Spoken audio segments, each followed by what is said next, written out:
యేసు ప్రభు మరణాన్ని గెలిచాడు, పునరుద్ధానుడయ్యాడు అంటే మరణం తర్వాత ఉండేదాన్ని అపేక్షించండి అని అర్థం. యేసు ప్రభు చనిపోయినంత వరకు ఏదో బోధించి, చనిపోయినంత వరకు ఏదో చేసి, ఆయన చనిపోయి అందరిలాగే కుళ్ళిపోయి ఉంటే సమాధిలో మనం కూడా చనిపోయేంత వరకు ఆలోచిస్తాం. కానీ యేసు ప్రభు 3వ దినాన మృత్యుంజయుడిగా తిరిగి లేచాడు అంటే పునరుద్ధానుడయ్యాడంటే మరణం తర్వాత ఆలోచించండి, మరణం తర్వాత ఉన్న వాటిని అపేక్షించండి, మరణం తర్వాత జీవితాన్ని కోరుకోండి. అది పునరుద్ధానం అంతా చెప్తూ ఉన్నది. కానీ ఆ పునరుద్ధానుడైన ప్రభు యేసుక్రీస్తుని అంగీకరించి ఈ జీవితకాలం మట్టుకే కోరుకుంటున్నాం.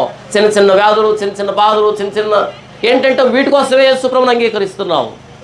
కాదు, చేయడా అంటే చేస్తాడు, ఆయన దేవుడు కాబట్టి మన అవసరాలు తీరుస్తాడు. కానీ మన ఆలోచన సమాధిని దాటి ఉండాలి.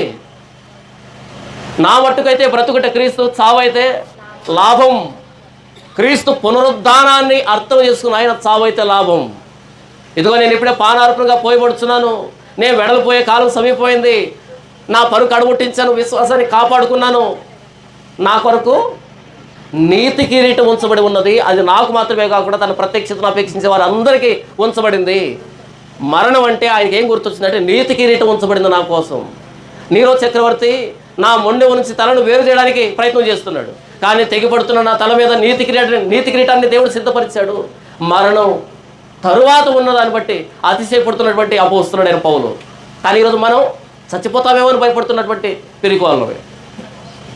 పునరుద్ధానం అర్థమైతే మనం దేనికి భయపడాల్సిన అక్కర్లే.